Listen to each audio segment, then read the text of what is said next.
Boa noite, pessoal. Tudo bem? Aleluia. Para mim é um motivo de muita alegria estar aqui mais uma vez. Como o pastor falou, nós estivemos, eu e a minha esposa, dessa vez eu vim sem a costela, mas estivemos em fevereiro juntos aqui no acampamento de carnaval. E eu fico feliz demais em rever alguns rostos, algumas pessoas que nós conhecemos em fevereiro. Mas eu confesso que eu fico ainda mais feliz em ver rostos que eu não conhecia. Pessoas novas que estão chegando nesse lugar. Isso significa que essa igreja está cumprindo o ID. Significa que a igreja está avançando. É nítido o crescimento nesse lugar. É nítido o que Deus está fazendo aqui. Vocês que estão na escola de ministros, vocês que estão no Rema, vocês que estão chegando agora na igreja, eu sei que Deus tem coisas ainda muito maiores para vocês. E eu sei que vocês estão apenas se preparando para um 2017 glorioso nessa cidade de Campo Grande. Amém? Aleluia. Estou muito feliz de estar aqui. E nessa noite tem um tema que o Senhor colocou no meu coração. Eu queria compartilhar com vocês. E se eu pudesse trazer um título para essa mensagem, certamente esse título seria O Dinheiro e a Bíblia. Obrigado pela sua empolgação desse lado. Eu vou falar desse lado aqui. Nós vamos falar nessa noite sobre dinheiro. Talvez você escute isso, talvez você esteja nos visitando, talvez você esteja aqui pela primeira vez e você pense, eu nunca imaginei que eu iria para uma igreja e eu iria estar ouvindo justamente sobre dinheiro. Eu deixaria você muito curioso se eu fizesse com você a mesma pesquisa que eu fiz há alguns meses atrás. Eu comecei a olhar os ensinamentos de Jesus, as parábolas que ele ministrou, e eu percebi que 35% de todas as parábolas de Jesus estavam falando sobre dinheiro, sobre provisão material. O que é que isso quer dizer? Isso quer dizer que enquanto algumas pessoas podem pensar, rapaz, eu acho que a igreja está falando muito sobre dinheiro. Se alguém estivesse andando com Jesus, nos dias de Jesus, a cada 3 ministrações de Jesus, uma tocaria no assunto finanças, uma tocaria no assunto provisão material. A gente vai ver apenas alguns exemplos e parábolas para você confirmar comigo o que eu estou te falando. A Bíblia diz, por exemplo, eu não vou ler todas as passagens, lá em Lucas, no capítulo 17, dos versículos 11 ao 27, eu convidaria você a anotar, se você trouxe algo para anotar, ou simplesmente guardar, para que você possa meditar em casa. Mas lá nós temos uma parábola, chamada a parábola dos 10 talentos. Quantos já ouviram falar nessa parábola? E o que Jesus está ensinando nesse momento? O que Jesus está ensinando naquela parábola é que o dinheiro, ou a provisão material, ou aquilo que chega nas nossas mãos, deve ser multiplicado. Ele ensinou que uma pessoa recebeu 5 talentos. E quando ela recebeu aqueles 5 talentos, ela saiu a negociar e ela apresentou para o seu senhor outros 5 talentos. Mas uma pessoa recebeu 1 talento e ela, ao invés de negociar aquele talento, guardou aquele talento, esperando a volta do seu senhor e imaginou que com isso estava sendo fiel. Nós costumamos pensar que fidelidade no reino de Deus é manter as coisas, quando a Bíblia ensina que fidelidade é multiplicar aquilo que chega na nossa mão. Aquele que guardou o seu talento, ele devolveu 1 talento, exatamente como ele recebeu para o seu senhor. E a instrução que ele recebeu de Deus foi: servo mau e negligente. É interessante essa parábola, porque ela também nos mostra uma outra coisa muito importante. É que muita gente não ganha com medo de perder. Aquele homem não ganhou o 2º talento, porque ele ficou com medo de perder o primeiro. E muita gente não ganha em áreas na sua vida, porque tem medo de perder. Na verdade, eu costumo dizer que se existe algo pior do que uma crise, se existe algo pior do que um problema, você deve estar ouvindo essa palavra crise, crise, crise, muitas vezes nos jornais, nas conversas, no meio do seu emprego, do seu trabalho, da sua empresa. Mas eu quero dizer para você que se existe algo pior do que uma crise, é o medo da crise. Porque o medo de crise faz você entrar na crise antes da crise começar a existir. Medo é o maior paralisador da produtividade nas nossas vidas. Aquele homem não multiplicou o que ele recebeu, porque ele estava com medo. Mas eu quero dizer uma coisa para você: Deus não nos deu espírito de medo. Amém? Você não precisa esconder aquilo que chegou na sua mão, mas você pode despertar o instinto multiplicador que Deus tem colocado dentro de você. Olhe para quem está do seu lado, diga para essa pessoa: não esconda na terra o talento que Deus te deu. Aleluia! Glória a Deus. Não deixe que o medo paralise essas coisas. Não deixe que o medo impeça você de multiplicar aquilo que Ele tem colocado na sua mão. Essa é apenas uma parábola que Jesus fala sobre como devemos administrar aquilo que nós temos. Ele diz: aquilo que você tem deve ser multiplicado. Mas existe uma outra parábola lá em Lucas, no capítulo 15. E como eu disse, eu não vou ler todas as passagens para ganharmos um certo tempo. Mas em Lucas, no capítulo 15, a Bíblia fala da famosa parábola do filho pródigo. Quem já ouviu falar na parábola do filho pródigo? Eu quero resumir para você. A Bíblia diz que haviam 2 filhos e um dos filhos, ele decidiu pegar a sua parte na herança e se ausentar, se afastar do seu pai. A Bíblia diz que ele gasta tudo o que ele tinha e depois que ele está numa situação humilhante, depois que ele está numa situação difícil, ele finalmente cai em si e ele resolve voltar para a terra do seu pai. Nós falamos muito desse filho pródigo que está voltando, da festa que o pai fez quando o recebeu, como ele mostrou quantas coisas ele tinha direito a desfrutar. Mas muitas pessoas não atentam para o segundo filho pródigo. O segundo filho, aquele que não saiu, ele estava o tempo todo com o pai, mas não estava desfrutando daquilo que o pai tinha destinado para ele. E quando o pai recebe o filho que estava distante, ele diz: olha, vamos matar o melhor boi, vamos colocar um anel no dedo dele, vamos colocar uma sandália nos seus pés, vamos fazer uma grande festa. E aquele outro filho começa a ficar irritado com isso. Ele diz: pai, eu estive aqui o tempo todo, e o Senhor nunca me fez isso. E o que é que o Senhor está desfrutando? O que é que o Senhor está ensinando naquele momento? Ele está dizendo que aquilo que nós temos deve ser desfrutado. Amém? Aquilo que está em nossas mãos deve ser desfrutado. Essa parábola é muito interessante porque, às vezes, algumas pessoas, elas sentem condenação de desfrutar daquilo que Deus colocou nas suas mãos. Eu não sei se você já viu isso, eu acredito que essa coisa só existe em Pernambuco, né? Mas algumas pessoas, elas costumam guardar os seus melhores talheres para uma boa visita. Guardar a melhor toalha da mesa para uma boa visita.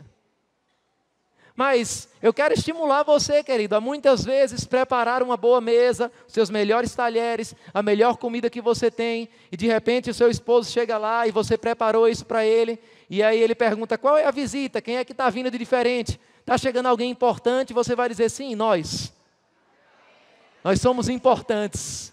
Amém?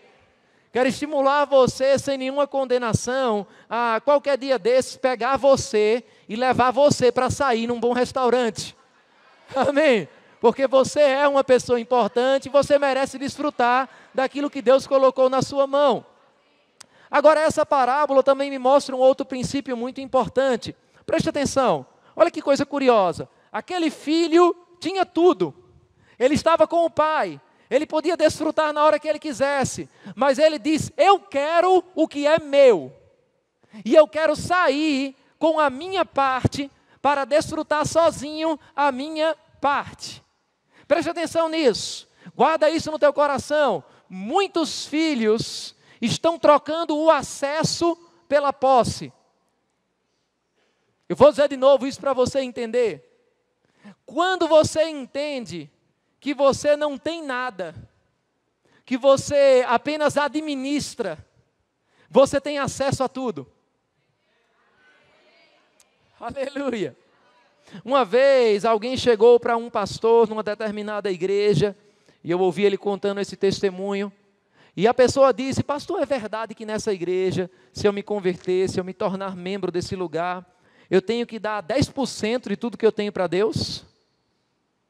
E ele disse, não, não é verdade. Ele disse, não, pastor, é verdade sim. Eu conversei com um diácono aqui e ele disse que era verdade, que eu tenho que dar 10% de tudo que eu tenho para Deus. E ele disse, meu irmão, deixa eu te esclarecer algo. Você tem que dar tudo.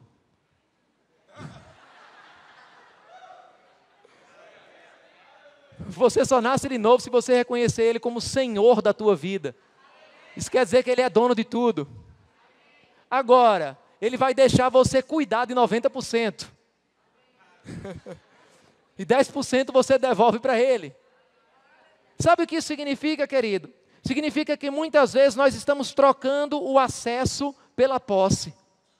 Olha que interessante, Ele podia desfrutar de tudo. Mas Ele preferiu dizer, eu quero a minha parte e eu vou desfrutar sozinho da minha parte. Aleluia. Quando você troca a posse pelo acesso, você está dizendo, Senhor, aqui está tudo que eu tenho. E Deus está olhando para você e dizendo, grande coisa.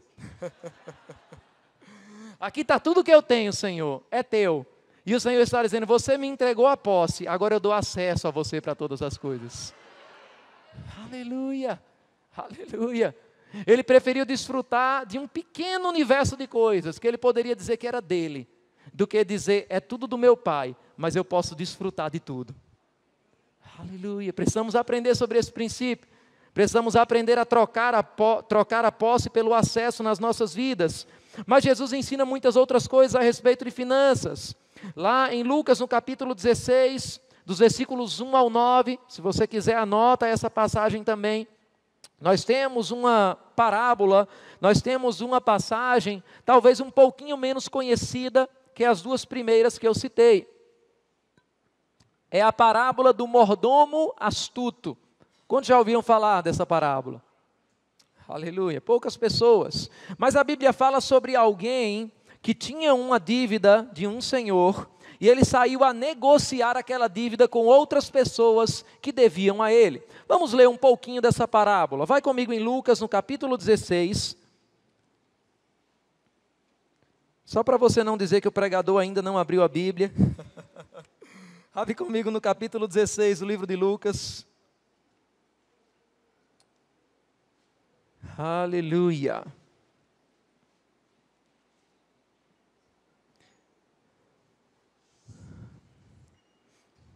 A Bíblia diz, no versículo 8, e o Senhor elogiou o administrador astuto, porque agiu astutamente, pois os filhos deste mundo são mais astutos no trato entre si do que os filhos da luz. Por isso eu lhes digo, usem a riqueza deste mundo ímpio para ganhar amigos, de forma que quando ela acabar, esses os recebam nas moradas eternas. Quem é fiel no pouco, também é fiel no muito. Quem é desonesto no pouco, também é desonesto no muito. Assim, se vocês não forem dignos de confiança em lidar com as riquezas deste mundo ímpio, quem lhes confiará as verdadeiras riquezas? Olha que interessante, Jesus está dizendo que os filhos desse mundo, muitas vezes, são mais hábeis que os filhos de Deus na administração das suas coisas. O que é que ele está ensinando com isso? Você vê às vezes pessoas trabalhando no secular, e são pessoas altamente produtivas, são pessoas altamente resolutivas, são pessoas excelentes em tudo que realizam, mas de repente, aquela pessoa se converte ao Senhor, e ela tem a oportunidade de usar do seu talento para servir a Deus, mas parece que ela é tomada por uma mentalidade que pensa, se eu vou fazer para Deus, então eu vou fazer quando der tempo, eu vou fazer do jeito que der, e eu vou fazer se der para fazer. E muitas pessoas, elas são altamente inteligentes naquelas coisas que fazem para o mundo, mas pensam que para fazer para Deus, elas podem fazer diferente. E o Senhor está mostrando que nas coisas de Deus, nós devemos ser ainda mais excelentes. Nós não temos o direito de fazer de qualquer jeito, quando nós estamos fazendo para o Senhor. Nós cremos que as melhores coisas devem estar dentro da igreja. Nós cremos que as pessoas mais qualificadas, elas devem estar servindo ao Senhor. Não é à toa que você está aqui, amém? para ser o melhor de Deus nesse lugar.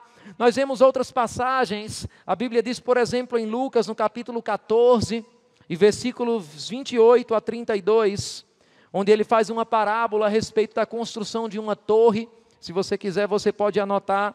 E ele diz que ninguém constrói uma torre ou começa uma construção sem antes calcular os custos, para saber se vai ter condições de concluir aquilo que ele começou.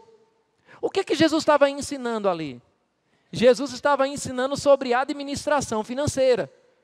Jesus estava dizendo que o dinheiro ele deve ser bem administrado.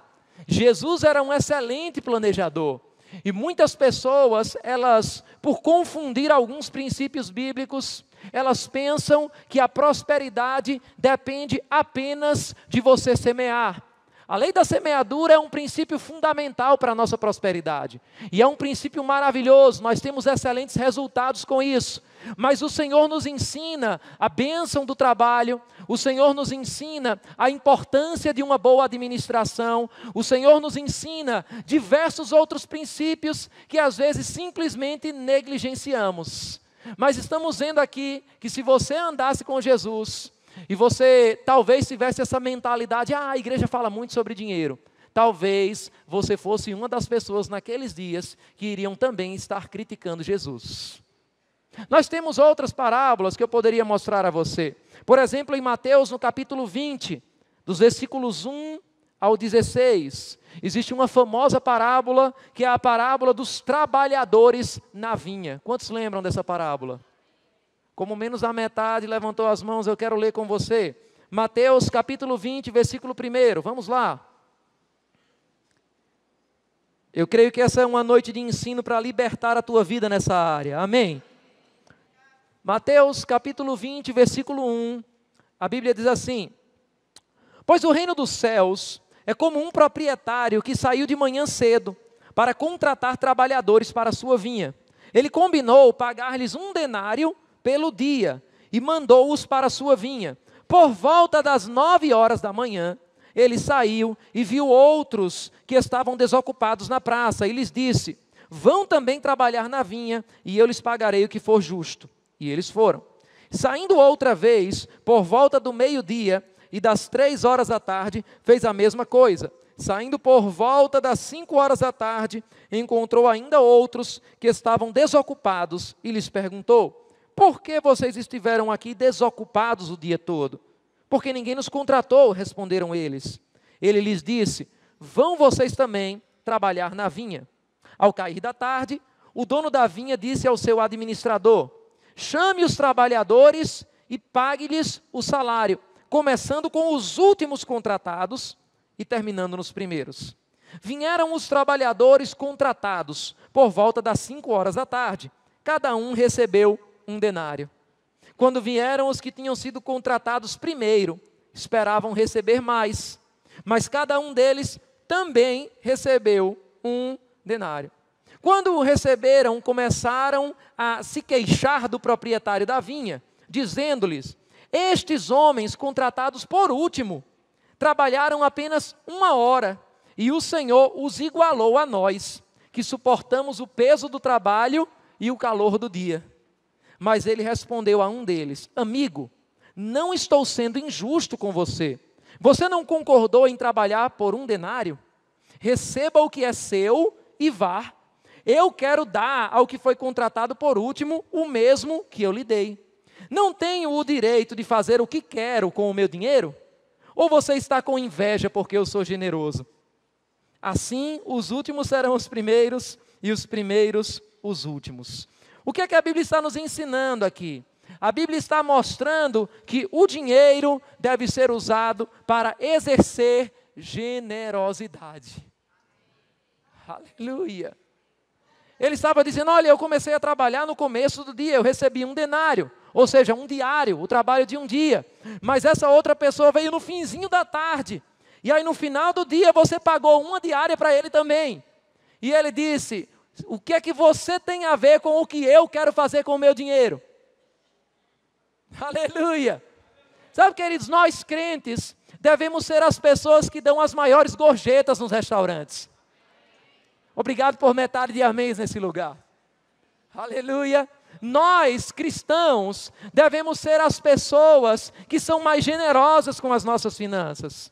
Eu não sei se você já viu isso, mas algumas pessoas elas chegam, talvez num cabeleireiro, talvez em algum outro prestador de serviço, e eles descobrem que aquela pessoa é irmão, chega e diz: ei, o que você quer dizer com isso? Você quer dizer que o crente tem menos dinheiro? Às vezes parece que dá vontade de dizer: sim, eu tenho um preço para crente. Você vai pagar à vista e você vai dar mais, porque você é próspero. Aleluia! Glória a Deus! Esse é o preço para crente, você deve ser o mais generoso. Aleluia! Aleluia! Eu não estou falando, querido, sobre pessoas não quererem ser abençoadas, porque às vezes nós não queremos receber bênção de alguém e achamos que estamos sendo humildes, mas na verdade estamos sendo orgulhosos com isso. Se alguém quer abençoar você, receba essa bênção, mas não seja você a pessoa que está pedindo a alguém para ser abençoado. Amém? Deixa Deus usar o coração de pessoas para abençoar a tua vida. Então diga comigo: o dinheiro na minha mão deve ser exercido para generosidade. Aleluia! Eu fiz um teste uma certa vez e eu convoquei alguns irmãos da igreja e pedi que cada um deles contasse uma experiência de um milagre na área material, que de alguma forma eles experimentaram. E eu disse: olha, eu queria que você contasse uma experiência de milagre, você também, você também. E cada um começou a contar os seus testemunhos. E um começou a dizer: pastor, eu estava com uma grande dificuldade financeira e eu precisava pagar uma conta X no dia tal. Eu não tinha dinheiro para aquela conta, mas eu orava ao Senhor e Deus moveu uma pessoa sem eu falar nada. Essa pessoa foi guiada pelo Espírito e essa pessoa me ofertou exatamente o valor da conta que eu precisava pagar. Glória a Deus por isso, um milagre de provisão material. Uma outra pessoa chegou e ela falou sobre um carro que ela estava crendo em comprar e tinha um valor determinado. E ela estava orando por aquele carro e ela recebeu uma direção de ir na concessionária naquele dia específico e ela percebeu que aquele carro estava com um grande desconto e ela conseguiu comprar à vista aquele carro. Glória a Deus, é um milagre. Deus pode fazer isso na sua vida. Quantos creem nisso? Amém. Cada um começou a contar os seus milagres, mas eu percebi algo curioso. Quando nós falamos sobre milagres na vida financeira, normalmente você pensa em ser a pessoa que está recebendo o milagre. Mas quando eu perguntei sobre milagres, nenhuma dessas pessoas disse: pastor, eu vou testemunhar um milagre. Eu estava orando e Deus falou comigo: vai até aquele irmão e traz uma semente para aquele irmão. Olha como os améns eles estão muito altos. Calma. Pode ser que Deus use você nessa noite para ofertar na vida de alguém. Aleluia. Porque nós olhamos para os milagres de Deus na área financeira e nós sempre nos enxergamos como alguém que vai estar recebendo e não como alguém que vai ser um de milagre. Por causa da mentalidade da pobreza que muitas vezes digo para você, Deus para a sua vida é você ser a resposta de Deus na vida de alguém ao seu lado. Quando o seu alvo se torna abençoar outras pessoas, o alvo de Deus se torna abençoar você. Porque você se torna um centro de distribuição das bênçãos de Deus. A Bíblia ensina na carta aos Coríntios que nós devemos enriquecer para toda generosidade. Diga comigo: enriquecer para toda generosidade. Aleluia! Algumas pessoas ouvem coisas como essa que o pastor falou: nós vamos levantar uma oferta e nós temos um alvo de 200 mil reais, e talvez se escandalizem e pensem: meu Deus, eu não imaginei que chegaria numa igreja para ouvir esse tipo de coisa, para ouvir desses tipos de valores. Eu digo para você que se isso de alguma forma escandaliza você, você não conseguiria congregar na igreja de Jerusalém. Porque a Bíblia diz que na igreja de Jerusalém, enquanto os apóstolos pregavam, pessoas vinham e depositavam heranças nos pés dos apóstolos. A Bíblia diz que quando havia alguém necessitado, a igreja se reunia e ajudava aquela pessoa, e não havia nenhum necessitado na igreja. Aleluia! Ia incomodar bastante congregar nesse lugar, se você acha que a igreja fala demais sobre dinheiro. Eu lembro, nós estávamos em Petrolina numa determinada vez, e alguém disse, pastor, eu não acredito nessas coisas muito, a gente não vê nos dias de hoje, as igrejas como essa igreja de Jerusalém, e nós estávamos em um culto ministrando, e de repente naquele culto, alguém chegou de um lado da igreja, foi para o outro lado da igreja, e disse para uma pessoa que estava crendo para um transporte, irmão, Deus falou comigo, e eu vou estar ofertando uma moto para você. E naquele mesmo culto, uma outra pessoa recebeu uma ligação ao final do culto e disse, ei, Deus falou comigo, eu estou ofertando uma moto para você também. E nós começávamos a falar sobre generosidade, nós estávamos ensinando sobre isso. Alguém chegou para mim enquanto eu estava orando lá atrás, no final do corredor, e disse, pastor, eu sei que nós estamos crendo para um som novo, e eu tenho um terreno de 50 mil reais. Deus falou comigo para ofertar esse terreno para a compra desse sistema de som. Sabe, queridos, essas coisas, elas não aconteciam somente na igreja de Jerusalém. Essas coisas acontecem nos dias de hoje. Deus está chamando você para ser a pessoa que vai prosperar para toda generosidade.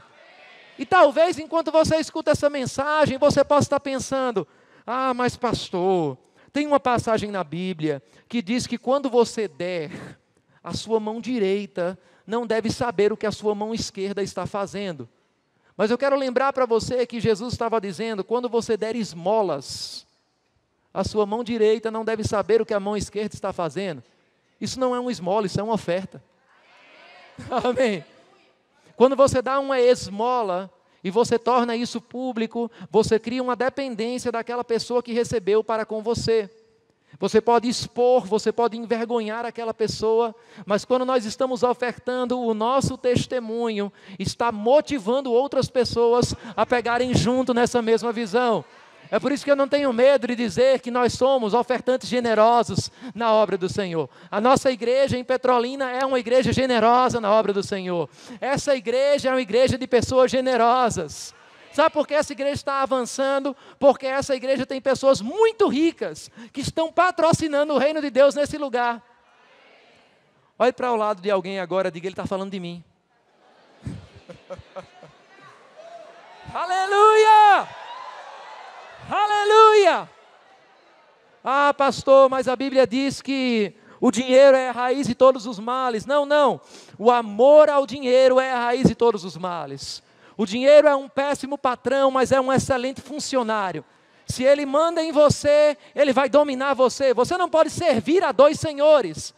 Pastor, a Bíblia diz que eu não posso servir a Deus e as riquezas. É verdade, mas você pode servir a Deus e as riquezas servirem para você. Aleluia! Glória a Deus! Algumas pessoas elas dizem, pastor, mas o dinheiro ele muda as pessoas. Temos que tomar cuidado com essa coisa de dinheiro. Não, temos que tomar cuidado com essa coisa de pobreza. O dinheiro não muda pessoas. O dinheiro é um amplificador de propósitos. O dinheiro apenas amplifica quem você já é. Se você é uma pessoa que gasta tudo que tem nos seus prazeres, nas luxúrias da carne, com pouco, se você tiver muito, você só vai mudar o gasto dos prazeres, mas você vai continuar sendo uma pessoa fútil. Se você é uma pessoa avarenta com pouco, se você ganha muito, você vai agora ser uma pessoa avarenta com muito. Se você é uma pessoa generosa com pouco, e você passa a ganhar muito, você vai ser uma pessoa generosa com muito. O dinheiro apenas amplifica, o dinheiro apenas facilita a expressão de quem você verdadeiramente é. Sabe qual é o problema em relação a isso? É que muitas vezes nós queremos ser fiéis naquilo que nós não temos. As pessoas chegam muitas vezes e dizem, pastor, o Senhor sabe do meu coração. O Senhor sabe que se eu tivesse mais tempo, eu me dedicava à leitura da palavra de Deus. O Senhor sabe que se eu tivesse mais tempo no meu trabalho, que se eu tivesse mais tempo na minha casa, eu iria estar lendo a palavra. É verdade, o Senhor sabe que você está mentindo. Se você não é fiel com 20 minutos de leitura que você tem num dia, você não vai ser fiel com 2 horas de leitura disponível num dia. Você só vai ampliar, você só vai multiplicar a sua improdutividade. Você tinha 20 minutos para não fazer nada, agora você tem 2 horas para não fazer nada. Pastor, Deus sabe do meu coração.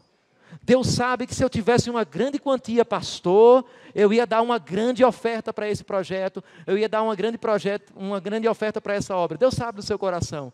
Deus sabe que você está mentindo. Porque se você não pode dar com o pouco que você tem, você não vai ser fiel no muito. Você não pode ser fiel naquilo que você não tem. Aleluia.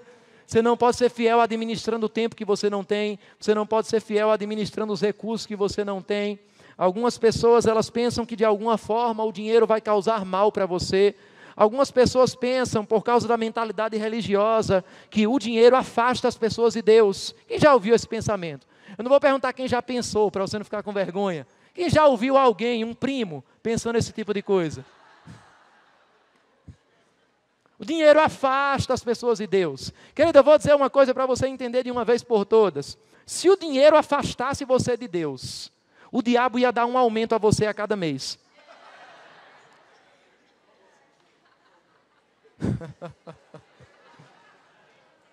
Ele iria dar a certeza para você de que você ia ser próspero o suficiente para nunca mais querer ver nada de Deus. Se cerca de 1/3 das parábolas de Jesus foram a respeito de finanças, foram a respeito de dinheiro, uma outra observação que eu fiz, você pode fazer esse estudo por você mesmo, você pode tirar as suas próprias conclusões, é que cerca de 1/3, ou seja, de cada 3 milagres de Jesus, um dos seus milagres tinha a ver com provisão material. Ele mesmo se chamava Pão da Vida. Eu sou o pão da vida. O que é o pão da vida? É a provisão. Não apenas espiritual, mas uma provisão material também. O primeiro milagre, quantos lembram o primeiro milagre que ele fez? Que está documentado na Bíblia. Quem aqui lembra? Foi o que ele fez? Transformou água em vinho. O que é isso? Provisão material. Qual foi o último milagre que ele fez aqui em terra? Quantos lembram?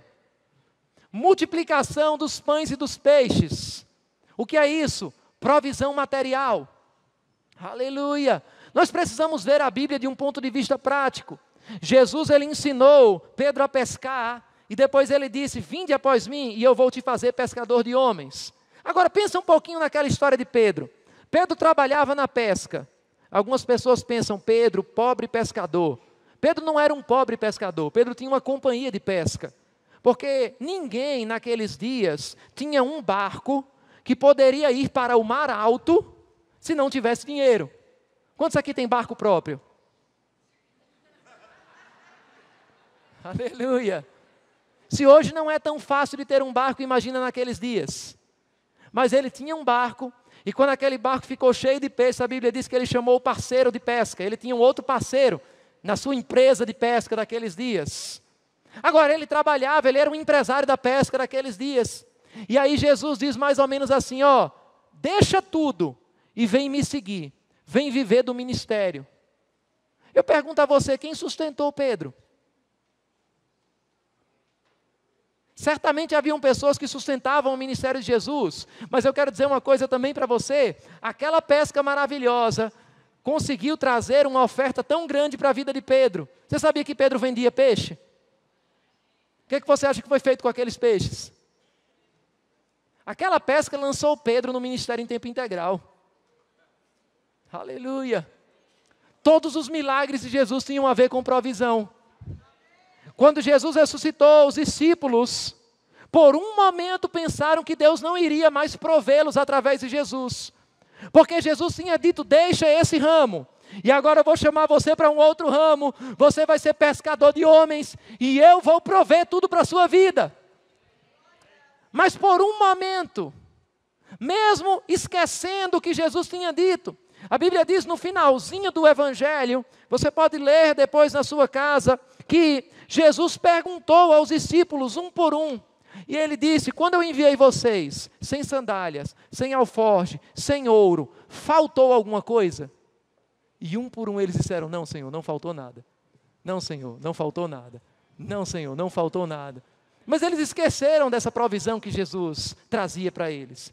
E num determinado momento, Jesus ressuscitou, não tinha aparecido ainda para eles. E aí Pedro diz, ei gente, vamos pescar? Em outras palavras, Pedro estava dizendo, eu vou voltar para o secular. Eu vou voltar para o meu trabalho, eu não sei até onde vai mais essa coisa, não estamos mais vendo Jesus. Mas aí de repente eles estão lá no mar alto, e alguém aparece para eles. Sabe qual é a primeira coisa que Jesus pergunta? Filhos, vocês têm alguma coisa de comer? Tem provisão aí para vocês? E eles dizem, a gente pescou a noite toda, a gente não apanhou nada. E aí Jesus diz para eles mais ou menos assim: lança a tua rede do lado direito do barco. Eu pergunto para você, por que do lado direito? Eu posso dizer que se a gente fosse traduzir essa linguagem para uma linguagem de hoje, Jesus estava dando para eles uma dica de investimento. Ei, ó, é desse lado aqui que você vai investir. É aqui que você vai aplicar a sua força, é aqui que você vai aplicar os seus recursos. Deixa eu dizer uma coisa para você, empresário. O Espírito Santo, ele pode guiar a você a dicas de investimento. Aleluia! A própria palavra diz, por que vocês ficam dizendo, nós vamos para tal cidade, está lá em Tiago. Por que vocês ficam dizendo, nós vamos para tal cidade, nós vamos negociar lá, vamos passar tal ou tal tempo e depois a gente volta. Ao invés disso, você deveria dizer, se o Senhor quiser, viveremos ou faremos isso ou aquilo. O Senhor quer dizer para você o que você vai fazer. O Senhor quer guiar você em investimentos inteligentes. Investimentos que vão gerar produtividade para a sua empresa, produtividade para o seu trabalho. Você pega isso se você quiser, mas eu estou falando pelo Espírito de Deus. Eu creio e mesmo em tempos de crise, não importa, mas o mar não está para peixe, o mar não estava para peixe também no dia de Pedro, não interessa quantos peixes tem no mar, o que interessa é quem está com você no barco. Jesus está com você no barco, e se ele disser lança a rede para o lado direito, é no lado direito que vai ter uma multidão de peixes. Agora, quando Pedro puxou aquela rede, e a Bíblia diz que aquela rede quase se rompia, de tantos peixes, o que é que isso quer dizer para você? Que o que limita o milagre não é porque acabou o peixe, é porque acabou a rede. Eu vou dizer de novo para você, eu vou dizer em outras palavras para você entender. Não fique perguntando a Deus quanto peixe Ele quer te dar. Pergunte para você mesmo quantas redes você vai preparar. A rede que você lançar, se você lançar no lado certo, se você lançar como Pedro, sob a tua palavra eu lançarei as redes, vai encher de peixe. Quando ele puxou aquela rede, eu não sei você, mas se eu fosse Pedro, depois da primeira experiência, e eu percebesse que foi Jesus que está falando, foi Jesus quem disse, ei, não lança uma não, lança 2 redes aqui, lança 3 redes aqui, porque vai encher. Mas quando Pedro puxa aquela rede, e ele vê aquela rede cheia de peixe, quando ele vê a abundância, quando ele vê as coisas sobrando, ele não diz, meu Deus, deve ser demônio.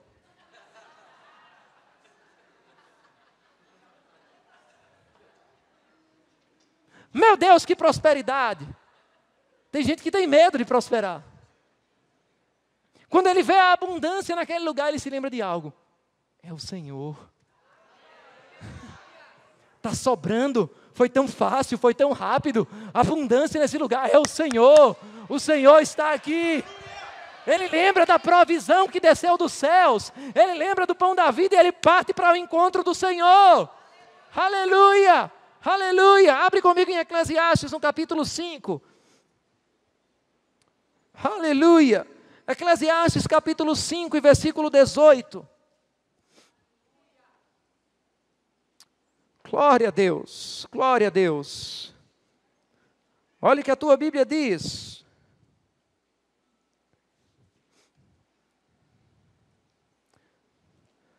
Assim, descobri que para o homem, o melhor e o que mais vale a pena é comer, beber e desfrutar o resultado de todo o esforço que se faz debaixo do sol durante os poucos dias de vida que Deus lhe dá, pois esta é a sua recompensa. E quando Deus, diga quando Deus, quem concede riquezas é o Senhor, amém? A Bíblia diz em Provérbios 10, 22, a bênção do Senhor é que enriquece, e ela não acrescenta dores. Você pode até enriquecer de formas ilícitas, mas você não vai conseguir deitar a sua cabeça num travesseiro e dormir em paz.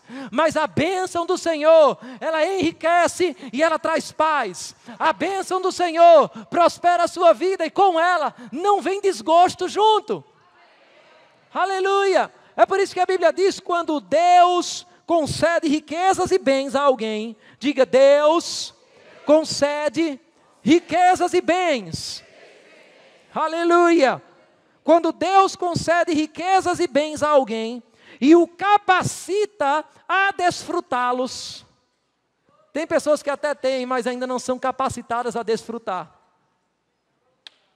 Aleluia! Eu já vi pessoas ficarem condenadas porque estão comendo bem. Porque alguém em outra parte do mundo não está comendo bem. Essa não é a mentalidade que Deus tem para você. Uma vez, alguém conversando comigo disse: olha, você não se sente incomodado em você estar comendo essa comida maravilhosa, e tem alguém lá do outro lado da África que está passando fome agora. E eu disse: meu irmão, se eu comer metade do meu prato, eu não vou matar a fome dele. Aleluia. Nós podemos e nós devemos, queridos, ser generosos. Nós devemos ser resposta de Deus para esse mundo, mas nós não devemos também ter medo de desfrutar daquilo que o Senhor colocou na nossa mão. Aleluia! Olha o que ele diz: quando alguém é capacitado a desfrutá-los, a aceitar a sua sorte e ser feliz em seu trabalho, isso é obra do maligno. Tem assim na sua Bíblia? Diga: isto é um presente de Deus. Aleluia! Algumas pessoas dizem que talvez a igreja fale muito sobre dinheiro. E eu acho interessante isso, porque uma vez eu conversava com um ministro, e esse ministro, ele dizia, ele não era da palavra da fé, e ele dizia: olha, eu acho que vocês falam muito sobre cura divina. Vocês falam muito sobre cura, que Jesus cura, fala muito sobre milagres, dão uma ênfase muito grande a milagres e cura. E eu só fiz uma pergunta para ele. Eu perguntei: tem muito doente na sua igreja? E ele parou um pouco. E ele disse: tem muita gente doente na minha igreja. E então eu disse: você não precisa mais falar nada. Aquilo que você não ensina ao povo, é aquilo que o povo não vai desfrutar.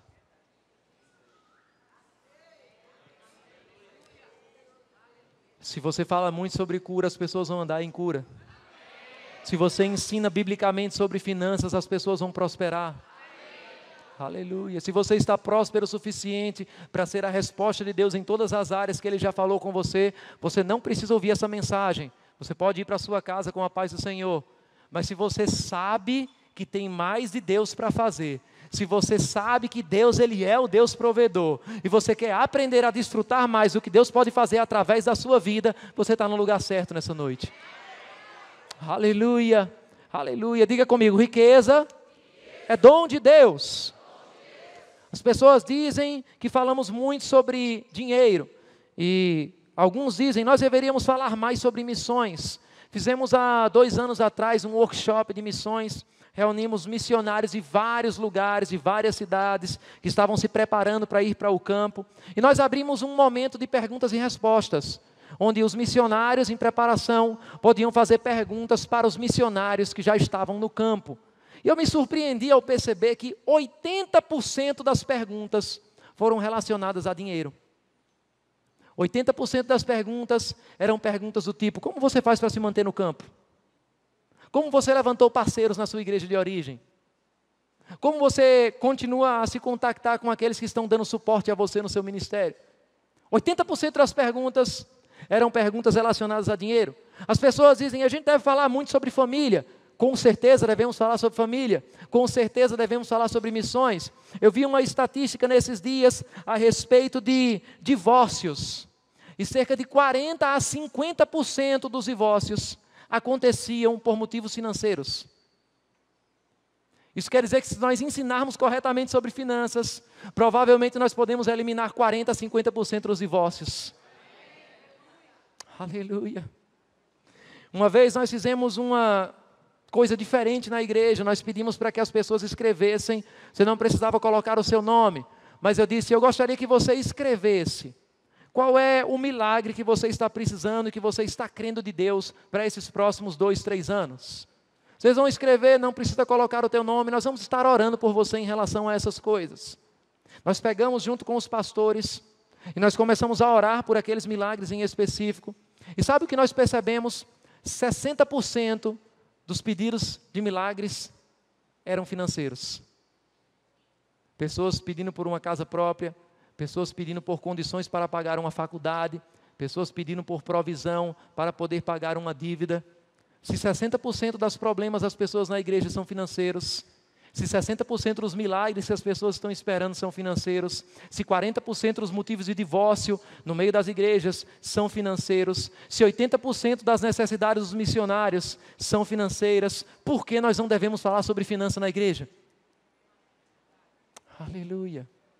Eu queria que você abrisse comigo em Malaquias. Aleluia. Nós poderíamos ter algum tempo agora a mais, mas eu queria finalizar com essa passagem. Essa é uma passagem muito conhecida no nosso meio, onde a Bíblia está falando sobre dízimos. E em Malaquias, no capítulo 3, e versículo 10.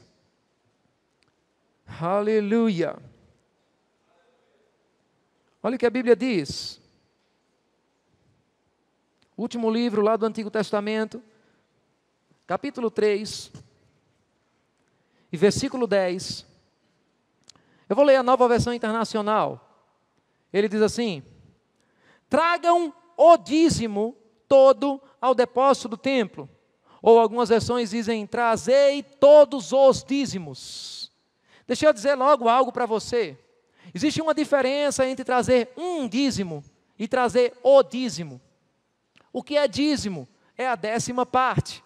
E eu já digo de antemão que você pode fazer muito mais com 90% do seu dinheiro, com a bênção de Deus, do que com 100% sem essa bênção. Mas a Bíblia diz, tragam o dízimo, não diz tragam um dízimo. Qual é a diferença? A diferença está no português, entre um artigo definido e um artigo indefinido. O que é um dízimo? É se você tem aqui 10 dedos, e eu digo um dízimo é 1/10 disso aqui, ou seja, é qualquer um desses dedos. Traga um dízimo, traga qualquer um desses dedos aqui. Mas se eu digo traga o dízimo, é algum específico. Qual é? É o primeiro. É a primeira parte. Aleluia. Porque a primeira parte tem um ingrediente que as outras não têm.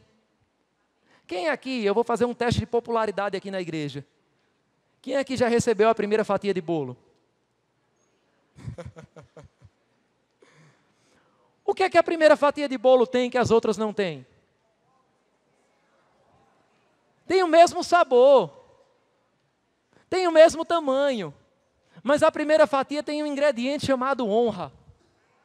Aleluia. Aquele que você dá o primeiro é aquele que você está honrando. Quando você separa a primeira parte para o Senhor, você está dizendo, eu estou honrando o Senhor. Eu não vou dar o que vai sobrar, eu estou colocando você em primeiro lugar. E o Senhor diz, tragam todo o dízimo, ou o dízimo todo, ao depósito do templo, para que haja alimento em minha casa, ou para que haja mantimento na minha casa. Esse é um outro princípio sobre dízimo que nós precisamos aprender. Porque a Bíblia não está dizendo, traga o dízimo para que haja manutenção na minha casa, mas para que haja mantimento. Quem sabe a diferença de mantimento e manutenção? Manutenção é para coisas, mantimento é para pessoas. Ele não estava somente dizendo, traga o dízimo para a parede do templo ficar pintada, traga o dízimo para que o piso não fique esburacado. Mas aquele dízimo, além de trazer a manutenção do templo, trazia também o mantimento das pessoas que viviam em tempo integral no ministério naqueles dias. Aleluia. Traga o dízimo para que haja mantimento.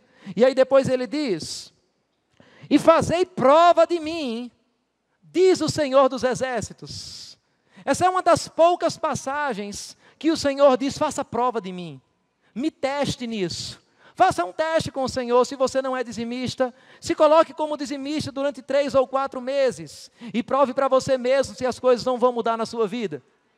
Se não mudar, querido, pode parar. Porque a Bíblia diz que tem que haver uma diferença entre quem serve a Deus e quem não serve. Tem que haver uma diferença, há uma diferença na sua vida. Ele diz, faça prova de mim, diz o Senhor, se eu não vos abrir as janelas do céu e vos derramar uma bênção tão grande que você não vai ter onde guardar. Por que você não vai ter onde guardar? Porque você vai ter que dar para outras pessoas. Você não vai poder reter tudo. Você vai prosperar para a generosidade. Aleluia! Tem coisas, querido, que vão fazer com que o Senhor abra as janelas do céu. E essa expressão é uma expressão tão forte que ela só é usada numa outra passagem na Bíblia. Quem lembra dela? Abrir as janelas dos céus. Eu vou lembrar para você, é a passagem do dilúvio. É o outro único momento que a Bíblia diz que as janelas do céu se abriram. O dilúvio de Noé. As janelas do céu se abriram e caiu uma chuva tão grande que inundou toda a terra. E aí o Senhor diz, tragam todos os dízimos e façam prova de mim, se eu não vou abrir as janelas do céu e vou derramar uma bênção tão grande que você não vai ter nem onde guardar. Aleluia. Eu não sei se você é curioso em relação a alguns detalhes das Escrituras, mas eu estudando essa passagem, eu percebi algo muito interessante. O Senhor diz que iria abrir as janelas dos céus. Não sei se você percebe, mas ele não fala de porta. Ele fala de janela. Qual é a diferença entre uma porta e uma janela? E eu fiquei meditando sobre essas coisas, fiquei pensando sobre isso. E eu descobri algo muito interessante. Uma porta normalmente serve, olha que grande revelação, talvez a maior revelação dessa noite para você. Uma porta serve para quem está fora entrar e para quem está dentro, diga comigo, uau! Agora, uma janela tem uma característica muito interessante. A porta pode ser aberta do lado de dentro ou pode ser aberta do lado de fora. Mas a janela, ela é projetada de uma maneira tal que ela só pode ser aberta do lado de dentro. Eu não sei se você está entendendo ainda. Mas o Senhor está dizendo, você está aqui na terra fazendo alguma coisa. E eu, faça prova de mim, se eu não vou abrir do lado de dentro. A janela do céu só se abre do lado de dentro. Se eu não vou fazer algo que daí de fora você não tem como fazer, só faz quem está do lado de dentro. Aleluia! Eu vou abrir algo que as pessoas vão olhar para você e vão dizer, não, ele não é tão inteligente para estar ganhando isso. Não, ele não é tão desenrolado assim para ter alcançado essa promoção. Não, aconteceu alguma coisa. Só Deus mesmo colocando a mão sobre ele.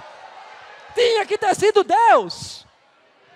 Deus vai fazer algo tão grande que as pessoas vão olhar para você e vão dizer, isso aí não é na sua força. Isso aí é uma demonstração do favor de Deus na sua vida. Alguém abriu as janelas para dentro de você. Deus está dizendo, eu vou fazer algo daqui que só pode ser feito do lado de dentro. Alguém vai olhar e vai dizer, tinha que ter sido Deus. Aleluia, aleluia. Ele diz, vejam se não vou abrir as janelas dos céus e derramar sobre vocês tantas bênçãos que nem terão onde guardá-las. Aleluia, aleluia, aleluia, aleluia. Algumas pessoas podem dizer, mas pastor, o dízimo era algo da antiga aliança. Vai lá comigo em Hebreus, no capítulo 7. Aleluia. E a gente vai dessa vez finalizar com essa passagem. O louvor pode subir, por favor. Aleluia. Diga comigo, eu preciso aprender a trocar a posse pelo acesso. Quando você reconhece o Senhor, quando você diz, Senhor, tudo que eu tenho é teu. Eu não tenho mais posse. Eu não tenho mais nada, é tudo teu.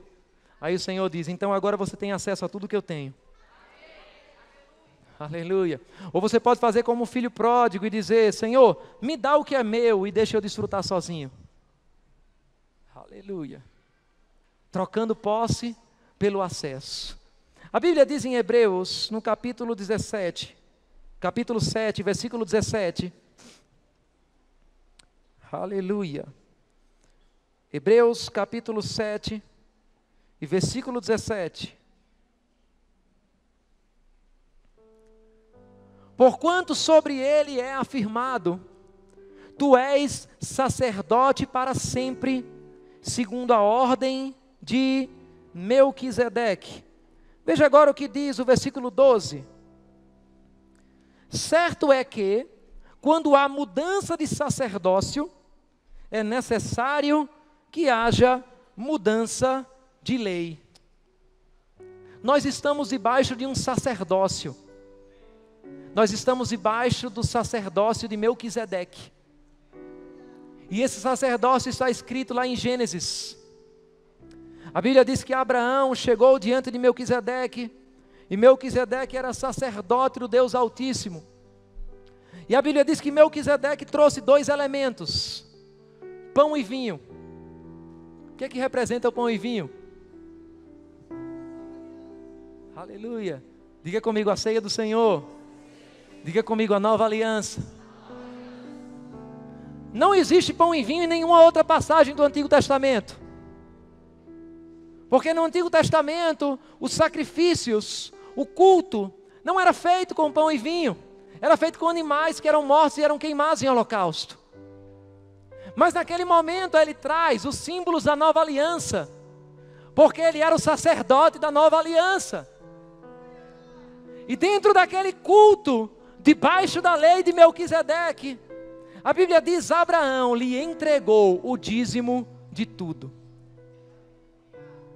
Qual é a lei de Melquisedeque? Qual é a lei que nós estamos na nova aliança hoje? Essa lei tem algumas ordenanças.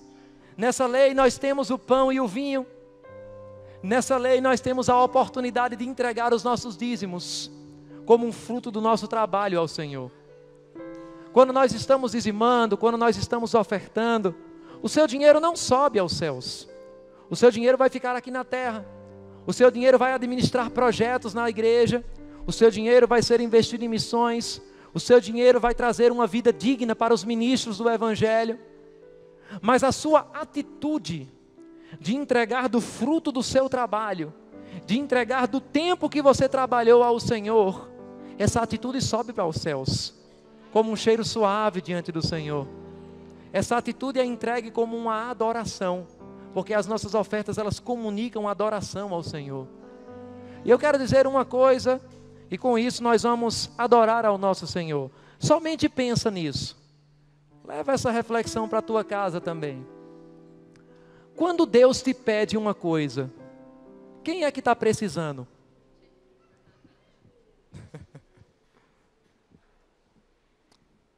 Quando Deus está pedindo alguma coisa para você, quem é que está precisando?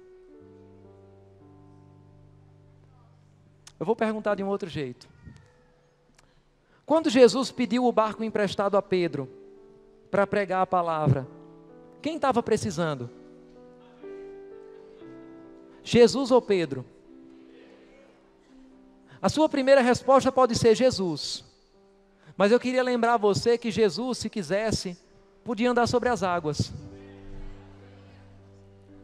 E andar sobre as águas e falar com a multidão ia chamar muito mais atenção do que pedir o barco de um pescador cansado.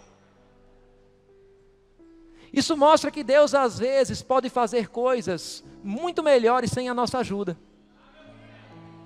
Você sabia que Deus pode fazer o plano dele nessa igreja muito mais rápido sem a sua ajuda? Mas Ele prefere envolver você. Quando o Senhor pediu o barco a Pedro, Ele não pediu porque estava precisando de um barco para pregar. Ele olhou Pedro limpando as redes, e ele pensou: essas redes não deveriam estar vazias, essas redes deveriam estar cheias de peixe. Mas eu não posso chegar para Pedro e dizer: haja peixe, e ouve. Eu preciso que Pedro me dê legalidade, para que eu possa derramar uma colheita sobre a vida dele. E para isso eu preciso que ele libere algo que está na sua mão, para que eu possa liberar algo que está na minha mão. Quando um projeto é apresentado, não é porque Deus está precisando de você. É porque Ele quer dar legalidade para uma colheita sobre a sua vida. Quando Deus pede o teu barco emprestado, não é porque Ele quer usar o teu barco. É porque Ele quer encher o teu barco de peixe. Aleluia.